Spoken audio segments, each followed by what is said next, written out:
Hollywood is famous for making things up and then fervently believing that they're true. This is called marketing. And Hollywood's award shows are an essential part of the marketing machine. Oscars, Emmys, and Golden Globes all affect what gets seen, what gets made, and who gets work. So they matter a lot. We can only hope that these awards are being given for merit, and that the people who vote on them are qualified to make such important choices.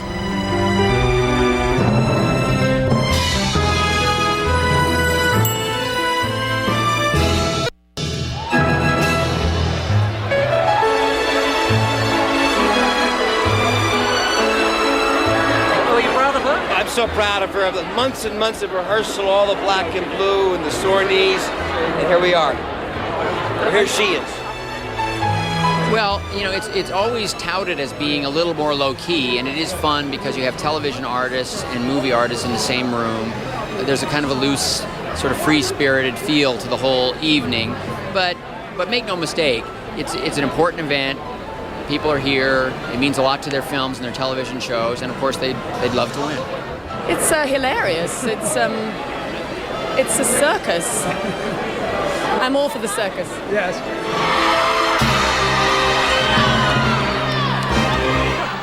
More than 250 million people around the world watch the TV show every January.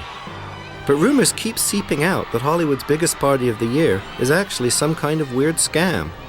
So we set out to find out more about the secretive organization behind the Golden Globes, the Hollywood Foreign Press Association. The interesting thing about the foreign press is that these are people who come from, they all seem to come from Yugoslavia, but the ones that come from Yugoslavia and other places, or various parts of Slovenia or whatever, Bosnia, Herzegovina, whatever it was, they're all from that part of town. I want to take this opportunity to stress that the awards we are presenting this evening indicate a true cross-section of opinion from not merely one part of the world, but from the entire world. Our membership, which reaches a reading audience of well beyond 500 million people, comes from all over the world, and therefore their votes, I sincerely believe, indicate the honest feelings of the vast movie-going audience throughout the world. They're presenting to the American public and to the international public an award that the public is led to believe is granted by active, professional media. And that is not the case. What's different about the Golden Globes is that they're dealing with people who are outside the industry, who are essentially sort of bottom feeders around the industry, who've somehow been inflated to this point where their judgment is supposed to be very, very important. Let's sell the public a lie. That's what it is. And there's the collusion. The studios and the film, they said, look, let's sell they buy into this bullshit of the Golden Globes. Let's co-opt it and make it our thing.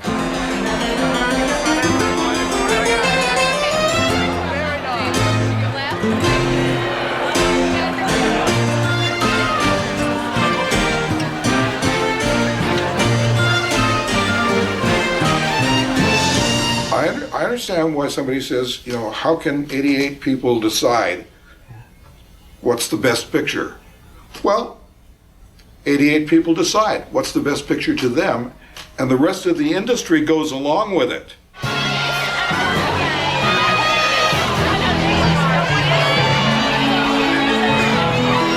It's like a game show where you have to dress up. It's very bizarre at this point. But it's fun and it's important, isn't it, too? Yeah, it's kind of like foreplay for the Oscars.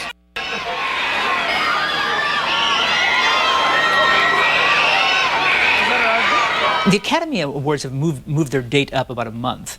And a lot of people think that's partly in response to the Golden Globes. Because what does happen is, as the Golden Globes are considered to be more and more a predictor of the Oscars, the longer the delay between the Golden Globes and the Oscars, the more it seems as if the Oscars are becoming an afterthought to the Golden Globes. As I see it, it's kind of the first game of the Super Bowl. And it's a big night because there's a lot of Hollywood here. And everyone's, there's more categories and more nominations and more possibilities to win. So I think it's a great night. I don't know, it's a trip to me. I even like 10, 15 years ago it was nothing like this. Now it's like a zoo.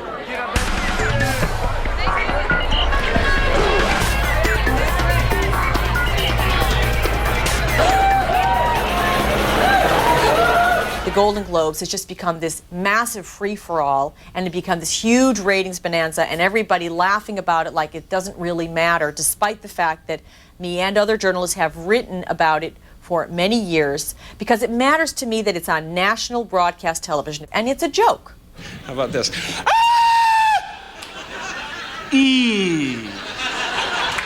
Some of the really talented, unpredictable, spontaneous stars do the most extraordinary things, and you never know if they're drunk or if they're, you know, somebody kicked them in the butt or they have, but they're just, it's so wonderful because nobody's worried about 2 billion people looking at them. But the more this show becomes popular, probably the more they're going to worry. So, I don't know, but you can't take this all that seriously, except it's somewhat of a appreciation for your work. Well, I mean, I think before you actually know what they're really about, you probably think that there's some, you know, amazing award show that are kind of decided in the same way Tonys, Emmys, or the Oscar are decided. And then I think once I sort of got an understanding of how they work, you kind of realize it's just basically who kisses butt best. No one seemed to know for sure, but we were told that the HFPA was founded in 1943 by a part-time correspondent for the British Daily Mail. Globes are 58 years old, and Academy's 70. They're getting on a bit, so they're certainly got their age and dignity. Here is Sally Field, the Flying Nun.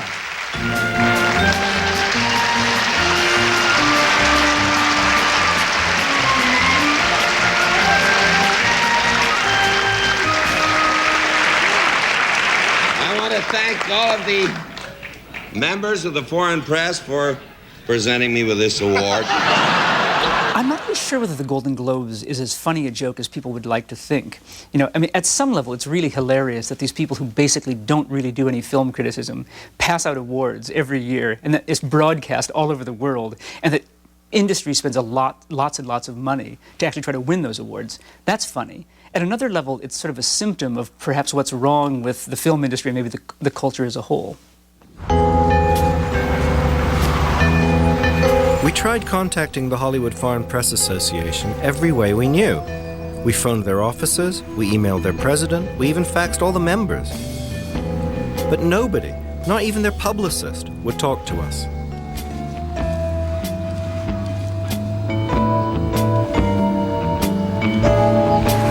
Hollywood Foreign Press. Is this the Hollywood Foreign Press Association? Yes, it is. Oh, how do I find out more about you? You can check out our website at hfpa.org. Are there any books about you? No, there are not.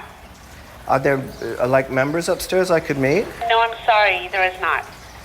How could I apply to be a member? Because I've written for papers in England. You can find out online at our website. Is it hard to get in? I couldn't tell you that. Do you have, like, a trophy room? So No, I'm sorry, we do not. Where could I buy, just as a souvenir, a Golden Globe? I'm sorry, we do not sell those. So I guess you won't let me in, will you? No, I'm sorry, I cannot. Even though I'm in the media? No, I'm sorry. Okay, well, I'm sorry. Thank you very much. Thank you. Bye-bye.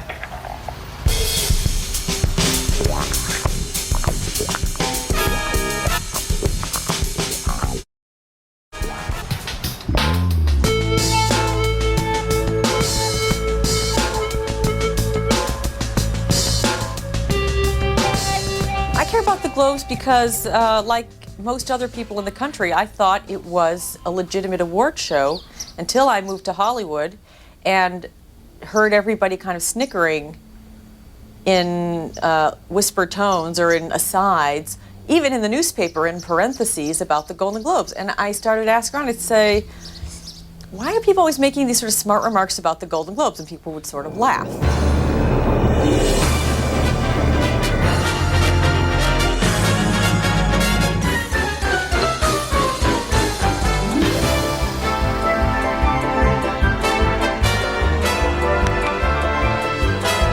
Trans World Airlines and its 12,000 travel agents present the 24th Annual Golden Globe Awards, starring Andy Williams.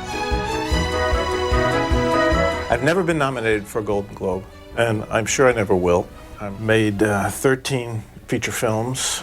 The best known being The Sting, Taxi Driver, Close Encounters of the Third Kind, The Flamingo Kid, and some I will omit.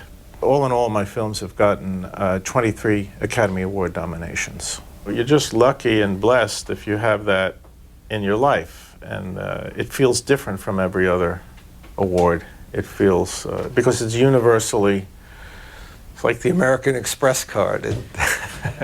If you win an Oscar, you're going to know what the first word of your obituary is. Oscar winning something died last night at the age of 89. And that's an important change in your life. And a Golden Globe is really a major step on winning an Oscar.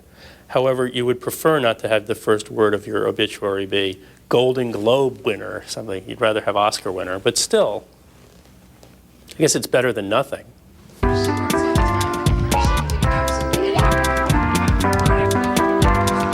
Do I like the atmosphere of the Golden Globes?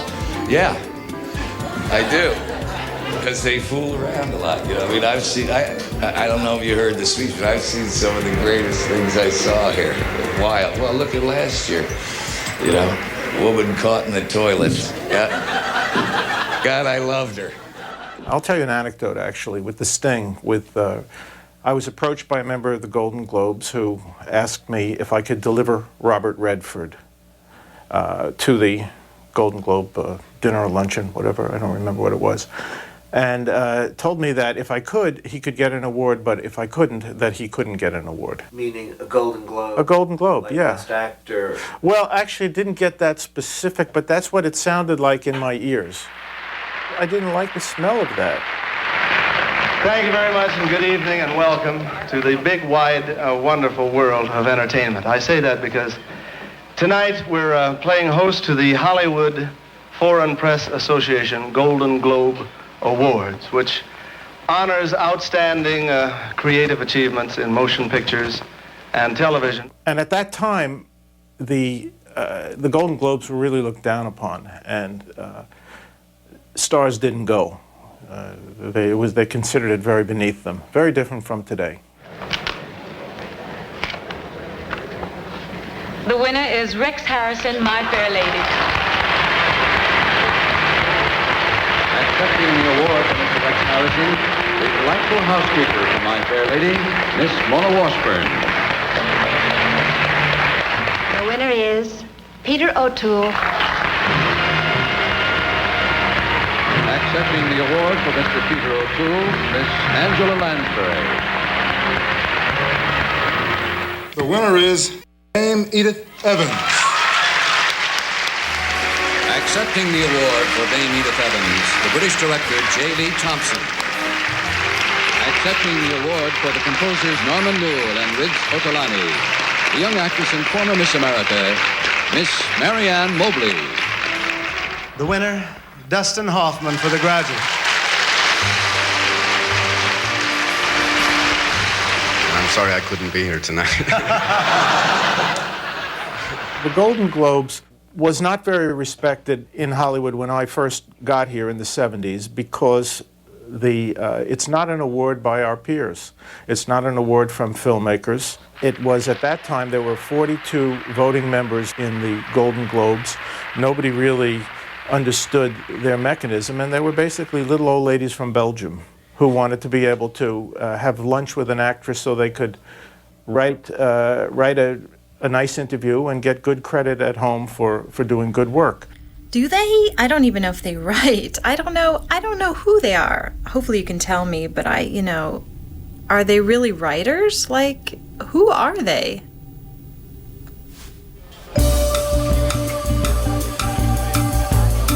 Members of the HFPA don't have to be full-time journalists. Most aren't. And they don't have to be foreign. Many are American citizens. But they are required to live in Southern California.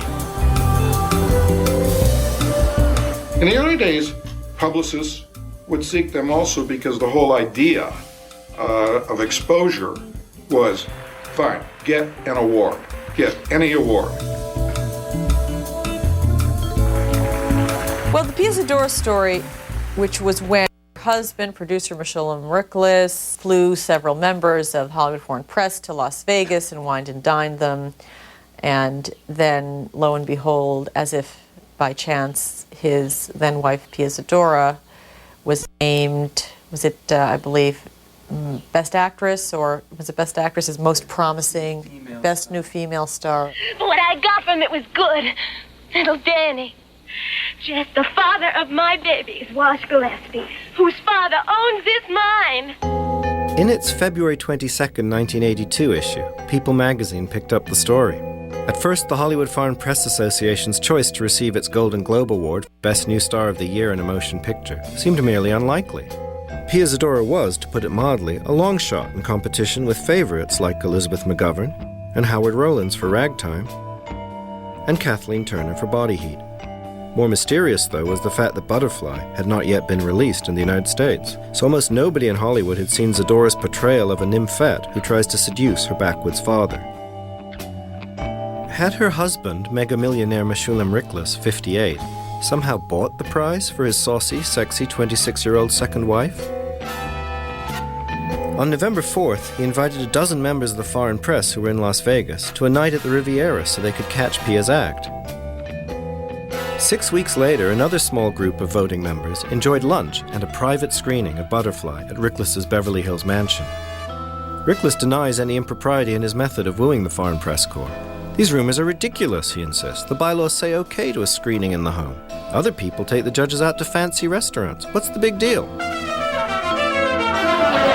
I don't know what I'm doing here. I thought this was the Golden Gloves.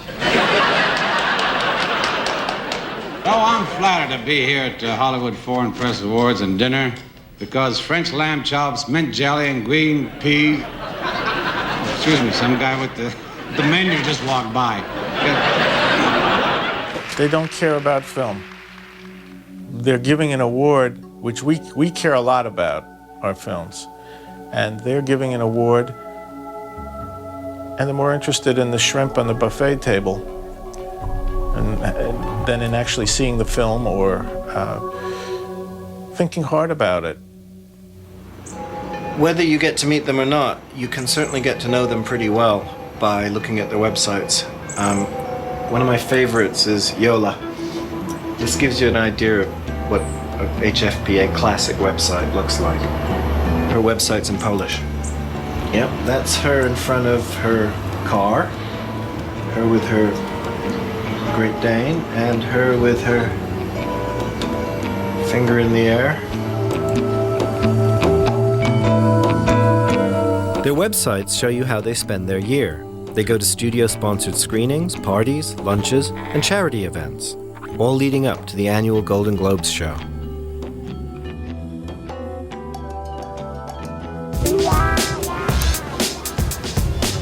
Danish reporter Jeannie Mortensen is not an HFPA member yet, but she's the perfect candidate and hopes to apply for full Hollywood Foreign Press Association membership soon. We followed her through a typical day in the life of a Hollywood reporter. We always start here, the desserts before anything else, absolutely. Look at that. Who would not eat a chocolate or a cake like that? And food is important to you. We are here at the St. Regis in Century City in California, and I'm on my way to go up and do interviews with the whole cast of the Pirates of the Caribbean, and that, of course, is with the hot Johnny Depp. Freelancers like Jeannie only get 6 minutes each with the stars, but HFPA members get up to an hour, so membership would make a real difference for Jeannie. My contact is one man who's been out here for almost 60 years, and he was one of the original members to start up the Hollywood Foreign Press, and his name is Sven Roy, but he's 96 years old, and he was still writing up to, you know, like only a few years ago. And I really only thought that you could only have one member, especially from Denmark, who's a smaller country with only 5 million people. So it's like, I didn't want to call Sven and say, oh, Sven, you know, I'm going to take your position as being the Danish Hollywood reporter and a member. And he just within the last 3 weeks was hospitalized. So I never thought I could apply before recently. I guess I think of the Hollywood Foreign Press Association as one of these kind of oddball organizations. that exists where people have some sort of fan-like relationship to something, in this case the movies, and they pursue it with a kind of weird dedication, which is not the same kind of dedication that actual movie critics have. You know, they write about things, they want to be photographed with stars, they want to somehow be sort of part of the bustle of the business. This is how yesterday, when we were waiting, I was waiting with Johnny Depp here for the elevator. This takes forever. He goes, well, we can go and have a drink. Just when he said that, the elevator came. I know.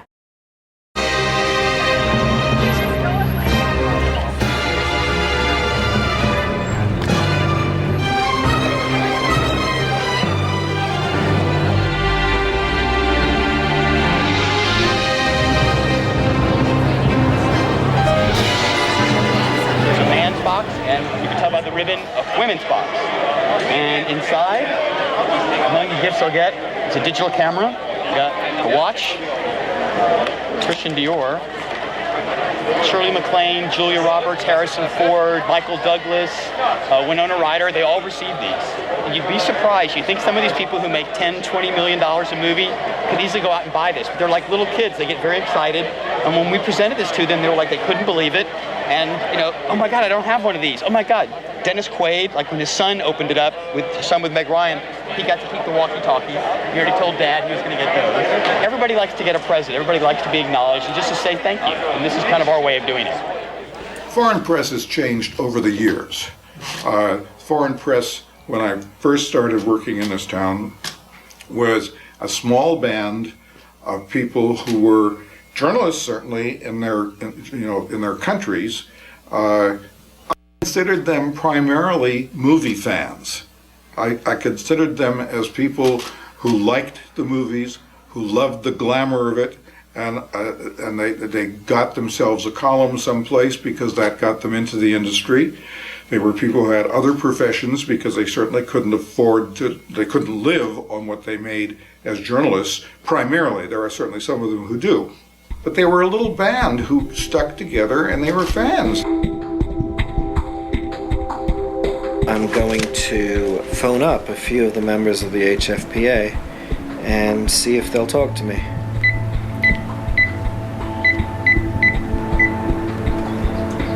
Hi, is this Francis Schoenberger? Good afternoon. My name's Vikram Jayanti, and you've spoken with a couple of my colleagues before, Jonathan Stack and Gabriel London. I'm the guy making the documentary. Oh, you don't want to talk? I'm sorry. Mohammed Ruda writes for Al Hayat in Germany, UK, Lebanon, Egypt, Gulf Adcom, Kuwait, Al Sharq, Al Swat. Do you think maybe I should come and interview you? No, I agree. I think as a new member, you don't want to get into trouble, so I understand. Hi, is this Mike Goodrich? Hi, it's Vikram Jayanti here. Well, I'm increasingly frustrated about not being able to talk to anybody, and you're perhaps one of the most legitimate journalists around, so... Do you think there's any chance? You've been instructed not to talk to me. Okay, but what? You got my fax, but you also got an HFPA fax. Wow. What he just told me was that all the members got a fax from the president of of HFPA saying that they must absolutely not speak to us. Their publicist had advised them not to speak to us, specifically us. My name is Claudine Mullard. I'm a professional reporter, journalist by French standards. Here's la carte de journaliste professionnel for French media. Primarily Le Monde, the prestigious French daily newspaper. And I thought Hollywood foreign press, this is for me. So I tried to join. And then I found out little by little what the reality of this association was. And I have been rejected many times, more times than I can count. I have a few samples here of 93, 94, 95. They're saying that they regret to inform me that I have not been approved. Do they give any reasons for why you haven't been approved? They never do. Anyone in the Hollywood Foreign Press Association can veto the membership of any new member. Can you imagine? Any one person can say, no, I don't want that person in, therefore that person doesn't come in. That's it. I mean, that's also insane. I always was in the first step. I mean, they always approved me as qualified. But then when they have to vote, that's when, the politics comes in, and I was never let in. Perhaps it helps to have a family connection. Current member Maureen is the daughter of one of the HFPA's founders. George Doss and Mahfouz Doss are brothers. Yanni Bagakis and Cleo Lee are brother and sister. Edmund and Kiki Brettschneider are husband and wife, and so are Anna Maria Bahiana and J. Emilio Rondo. I've met a few members of the Hollywood press corps. Foreign press corps. They seem very friendly. I mean, I get along with them fine. I don't know exactly what it is they do. I think that's the peculiar thing. If you're a working critic, you see them around. You never see any of their copy. You sometimes wonder, do they actually write copy? They're always working for some foreign publication that you're not really sure exists. You actually aren't, when you're going to these things, thinking, oh, I'm now sitting next to the critic from Le Monde. You actually don't think that. What you actually think is, oh, it's some Italian or Czech paper that I've never heard of, and this person's there. They seem perfectly nice, maybe a little too happy to be in the room, but still okay. You have a very few real active reporters in that association, very few. You probably can't count them on one hand, but and they had let some Italian reporters. They were very serious, and I think they were afraid that they were going to lose control on this association and lose control on their perks and goodie bags. While the old guard still write for such classic titles as Paradise Golf, Sci-Fi News, and Tele Indiscreta, some newer members of the HFPA are distinguished journalists who write for serious publications. Alessandra Venezia writes for Panorama, Italy's Time magazine. Silvia Biggio writes for the respected Italian daily La Repubblica. Mike Goodrich writes for the prestigious and influential Screen International. Emmanuel Levy has been senior film critic for Variety and has written numerous critical books about cinema. But the HFPA wouldn't even let them speak to us.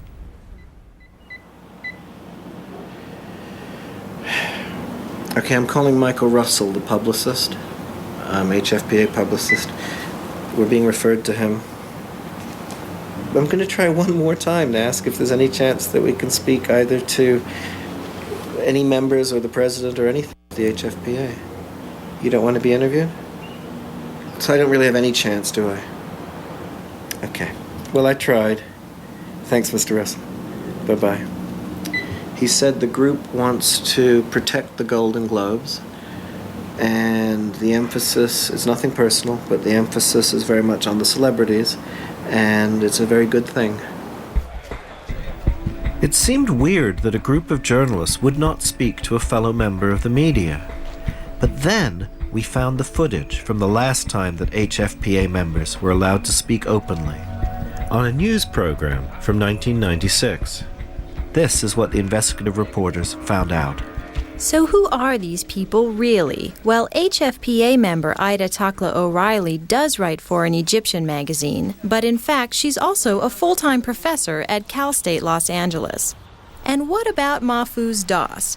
He's listed as another Egyptian correspondent, but Doss is a retired engineer living off his investments. And Iga Panayotovich writes for a Czechoslovakian magazine, but he pays his bills making B movies. Not only a journalist, but I'm a writer, I'm a producer, I'm a director. And then there's Tony Ponce, who finds time to write for Costa Rican and Portuguese magazines when he's not running an auto referral service in Orange County. It all depends on how you want to look at it. If you want to criticize the association, you can criticize it for anything and everything you want.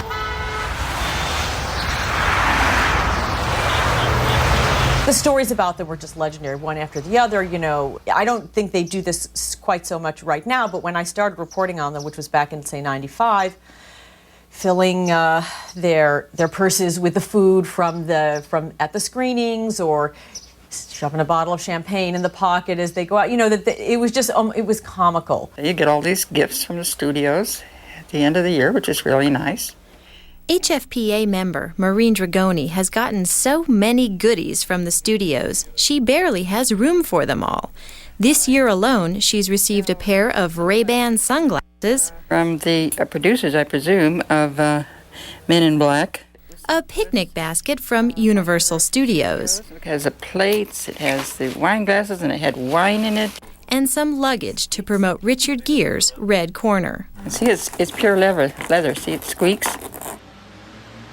I don't know how you'd actually get the HPFA members to get in your film. I mean, I think they feel very, very beleaguered and self-protective. I mean, you know, as well they might. I mean, I think that at some fundamental level, they know they're getting away with murder of some kind, so they don't really want to talk. But it is very strange that journalists are actually closing the door to journalists. That's a very, very bizarre thing. You know, I mean, you expect movie executive people to do that, or you expect politicians to do that, but people whose job it is to actually open up the world of discourse, to say, no, we won't talk to you at all, it's a very, very strange thing.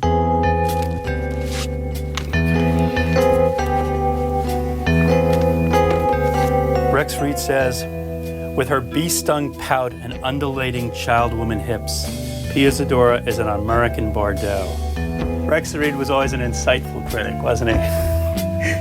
Oh, look, Henry Fonda just got nominated for On Golden Pond.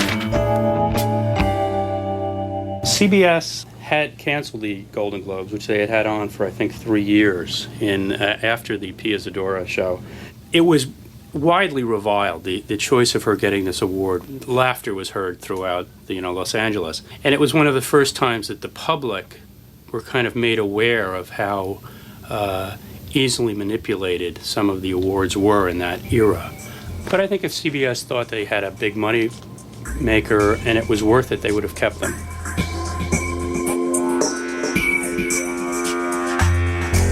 Well, they've come a long way since Pia Zadora, I think, because I think then they could be I did the bought. Pia Zadora campaign.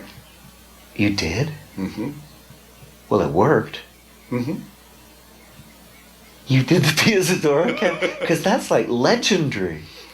When Pia Zadora was announced at the then very small press conference that they had for, to announce nominations, the entire room turned around and applauded me, not Pia Zadora. How did you do it? The one thing that you can do, and that I've tried to do, and I've done probably as many or more than anybody else in the business over the years, is get exposure to make sure everybody in the industry sees the product. That's getting whatever exposure for your product or whatever it is, whether it's a movie or a movie star, or a can of soup, or a cereal. You go out there trying to sell that product so that it'll have some shelf time.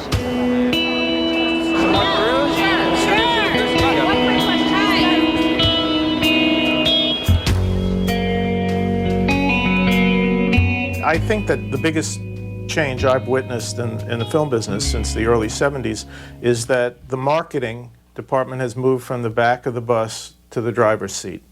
And this, so now, films were released in an entirely different fashion in the 70s.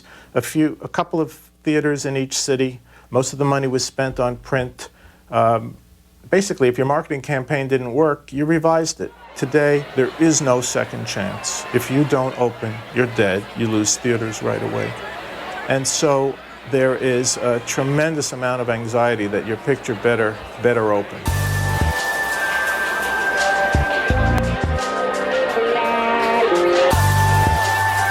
Fine, it's great to be here. Philosophically, what does it mean? Philosophically, it means absolutely nothing. Well, it means that the powers that be might spend a little more money to keep the movie in the theaters. We are not talking about brain surgery here. What we're really talking about is money and economics. I'm celebrating by going straight to the Miramax party, in case there's another movie in it for me. Then I'm going to the Fox party, because I've never had a movie of them. I might get one there. And then there's another, DreamWorks. DreamWorks has a party, so I'm going there, so I might get a job there. And so it's drinking and job searching tonight. That's what we're doing.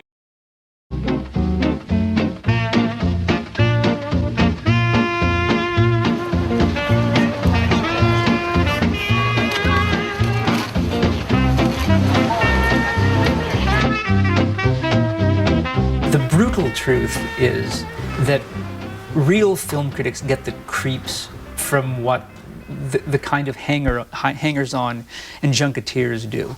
You know, and not all of the hangers-on and junketeers are members of the Hollywood Foreign Press Association. You know, there are American versions of the same thing.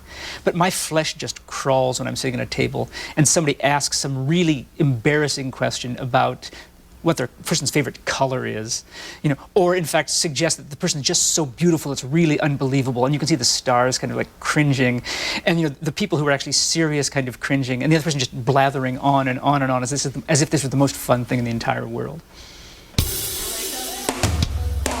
So like I have, for example, this is so funny, the transcript from Tom Cruise giving an interview to the Hollywood Foreign Press Association for Mission Impossible. First question, what do you play in the movie? To fully appreciate how unbelievable that is, you have to actually live in the Hollywood pond and know how impossible it is to ever get access to Tom Cruise. And even E.T. will get access to Tom Cruise for 6 minutes, not for an hour. I mean, you're sort of forced to, by your production company or by the producers, by the studio, to have lunch and dinner with these people. And if you don't, it's sort of understood that there's no way you'll be put up for nomination. And every single member of the Hollywood Foreign Press Association at their press conferences posed alone for a picture with the movie star. 80 photos. They all have their own personal cameras, and then they hand it off and start posing. I seem to remember it was a very long, kind of boring process.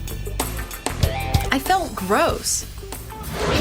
So you can have an interview with the leads of every single movie, any movie that comes out, with the director of any movie. You can also have your picture taken with that person. You can get an autograph if you need to, although apparently they're cracking down on the autographs.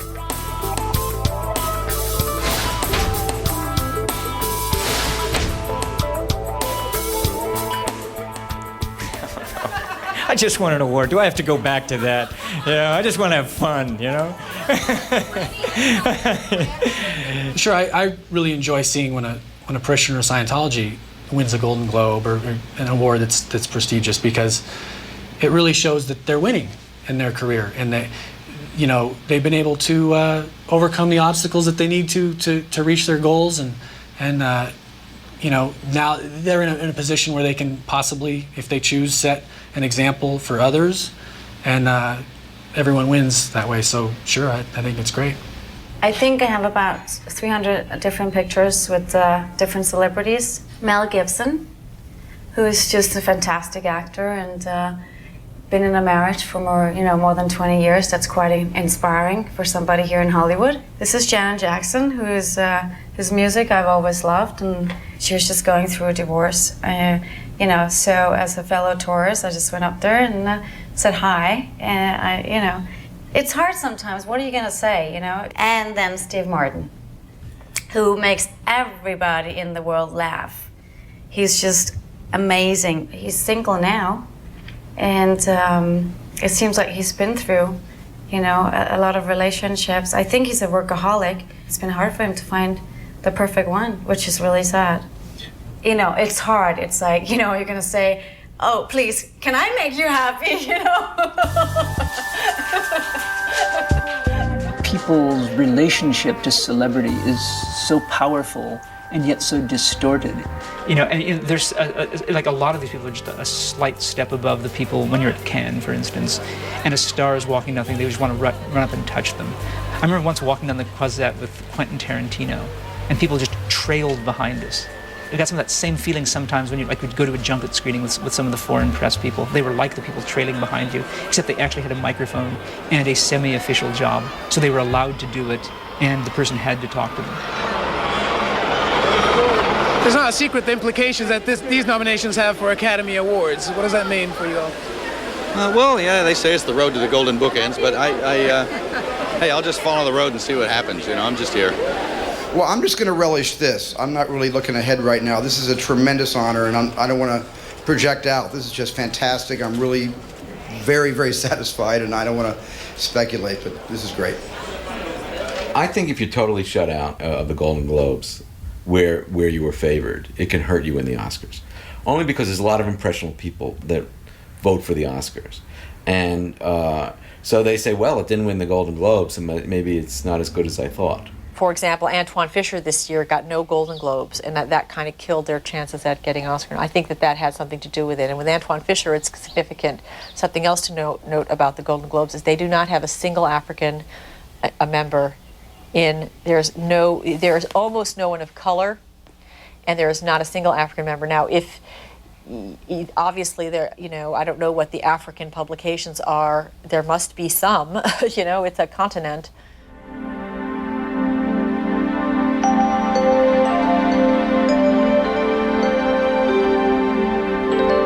So what's the story with James Brown?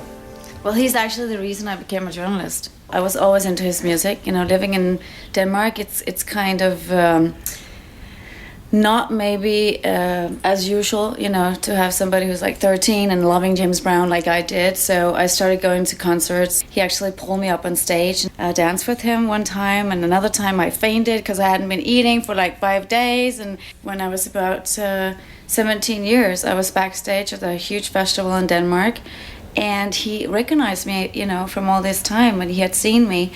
So we really started to talk, and I said, I only have one dream, of everything that I want here in America, and that's an interview with you. So 3 days after, his assistant called me up and said, you're on a plane to Augusta, Georgia. I just love him so much. I mean, I've just always been so impressed with his lyrics and his rhythms, and, he's the king of soul.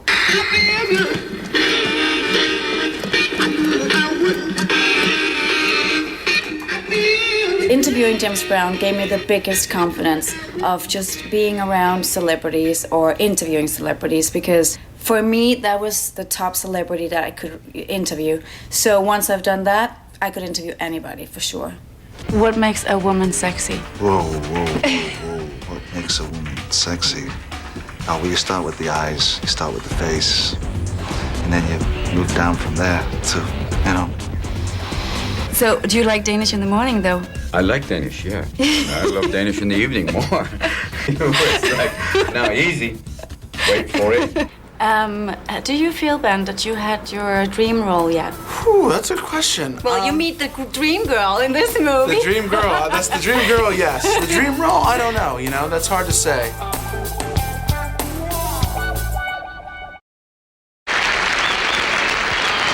Right now, I'd like you to meet the president of the Hollywood Foreign Press Association, Mr. Herbert Luft.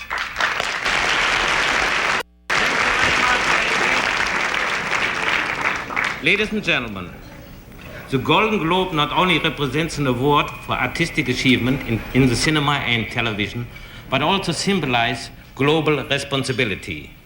In our troubled world, the Hollywood Foreign Press Association pledges itself to continue working towards international goodwill through the media of mass communication.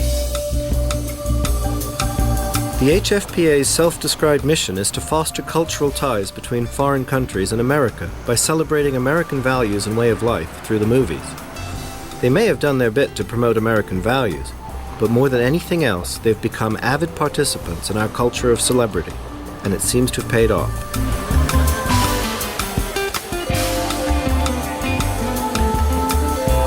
Each year, the HFPA earns $2.5 to $3 million from NBC for the Golden Globes Awards broadcast. In many ways, they're surprised themselves by this amounts of money. And what you hear from the older members is that they can't believe that they can't spend the money on themselves, that they have millions of dollars. And it's very specific in the tax law that for this sort of a nonprofit organization, the money cannot inure to themselves, is the word they use in the tax law. A dental plan or a medical plan or a pension plan or even cash from it, the members aren't allowed to get any of that. The one area that they're allowed to spend money on themselves is they're allowed to send themselves to film festivals as part of their promoting global culture. They're riding the bus during the week, and then a couple times a year they go to Cannes. They're at a film festival where they're very well treated and treated like pashas, and then they come back to Los Angeles and take the bus home from the airport. Looking back 50 or 60 years ago, if these guys knew back then that they would have a few $1 million in cash in the bank account, they certainly wouldn't have made it a nonprofit. First of all, they would probably all have strokes, that this thing was going to become such a cash cow. And certainly they would make sure that the money came to themselves. And to tell you the truth, I don't think anybody in Hollywood would care either way. I mean, if it's a profit-making organization of 80 people or a non-profit-making organization of 80 people, it fulfills its function to Hollywood. If this Avit Gilboa is the same as the HFPA's Avit Gilboa, then it could be that this Elaine's Hollywood Bed and Breakfast website is actually proof that HFPA members occasionally, and some of them, need to supplement their income by operating a bed and breakfast or something like that.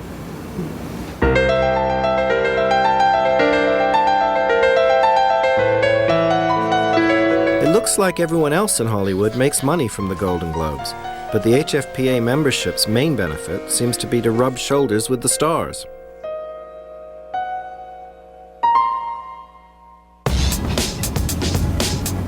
Well, right now we are on the freeway and we're going to cover the premiere of Tomb Raider, The Cradle of Life with Angelina Jolie, the sexy, beautiful, strong, independent girl who plays Lara Croft. And that's going to happen at Mann's Chinese Theater on Hollywood Boulevard. So every time it's on Mann's Chinese Theater, it's always a pretty big premiere.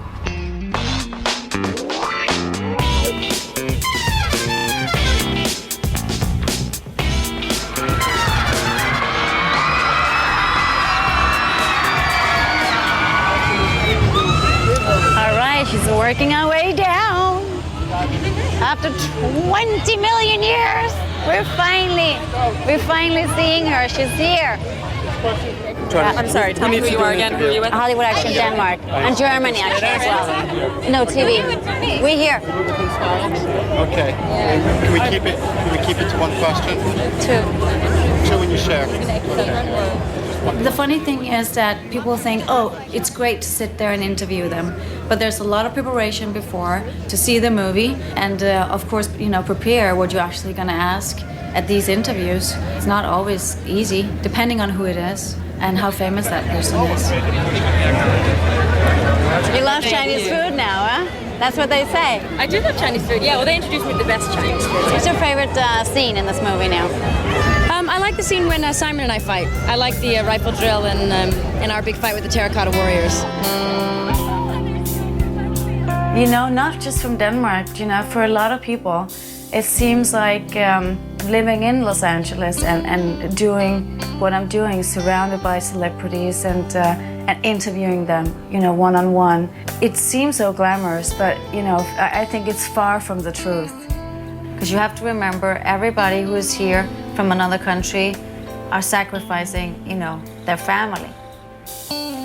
Even I love my country, I think it's great that I can send news back and be on Danish television so my mom can be really proud of me, and prove that I did it,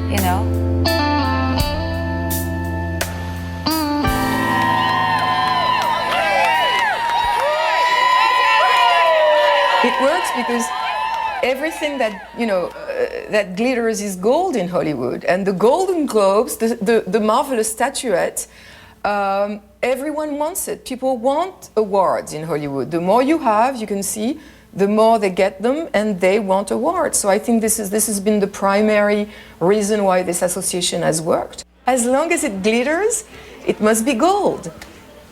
I'm so proud of the film, and I'm so proud of my work, and I just sort of can't believe that I'm here and that I won, and this is way enough for me right now.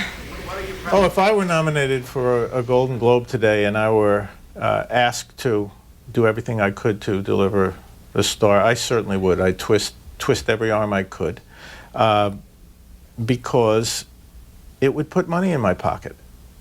The Golden Globes add value, add dollars to the box office. It's a little slot machine. If you win it, you get a nice boost. There's a huge difference between the Oscars and the Golden Globes. And if I can add one more irony onto that, is that in fact, that even though the Golden Globes people are by and large idiots, they often make better choices than the Oscars. When we go down the stairs, we're going to go to the right. British TV. No. Great, fantastic. The British exile. Absolutely. Come on, let's go. You're welcome. No interviews. I refuse to do interviews tonight. What do I look like, Steven Spielberg to you? Hi, how are you? How are you doing? Someday you'll meet somebody in Hollywood who actually grabbed them and said, listen, you, come here. We're going to clean up your act. You're going to be our pre-Oscar campaign. There's going to be no more of this Pia Zadora stuff, and you're going to make plenty of money. What would you do with one of these golden balls should you take one home? I'm not even going to answer that question. No. I'll make it into a piece of jewelry, don't worry. I think the reason why the Golden Globes is a good story is because it's a great comedy. It's a great comedy about small people with huge aspirations somehow almost seeming to get those aspirations realized. It's a great comedy about big organizations looking at small people and thinking we can put them to use. It's a great story about how media culture will take all of that and inflate it into something huge, and that in fact will then have worldwide implications. And yet at the center of it is actually nothing. Okay, ladies and gentlemen, tonight on the program we have this very nice man. How does it feel to you tonight? Oh, it's great. How about you? Very good. Do you know Jennifer Lopez? Yeah, yes, I do. Yes, you do? Yeah. Okay, I'm just going to get Jennifer's phone number of this man, and then I'm going to call her. Thank you very much for coming. Okay, thank you very much. Congratulations. It's a part of our popular culture. It's part of our national experience, and it's a joke. So people should know it, and Hollywood should do something about it. You know, the Jerry Springerization of our society, that we're spending all our time looking at nonsense and thinking about nonsense and being sucked in by the nonsense machine. Everything in society can be, does it really matter? Does it really matter that Halliburton got this huge contract in Iraq? Well, nothing really matters then, and we'll just all kind of go along on our merry way, and it doesn't, you know, it's like the Matrix or something, you know? We're all happy, let's all just be pleasant and make nice. What's the difference? Who are we hurting? Who are we hurting? They're not hurting anybody. Everybody has a good time at the awards. You know, the American public gets to watch this kind of fun ceremony. It's a kick. And in my naivete, I thought that the fact that people knowing would mean something and make some kind of difference. But in fact, it doesn't. People know, and they don't care. I think it's wonderful because it's a validation of the filmmaking. It's a validation of the actor's work, of the writing, you know, of the music and everything at a different level than just we love the movie, it made us cry. It's an appreciation. It's a way of reading that people really like the filmmaking. If we win, that's bonus. That's wonderful as well. But at least now we know that people appreciate what we did. I don't think you can set out to make a classic. You know, I think time has to prove what lingers in people's memory and what doesn't.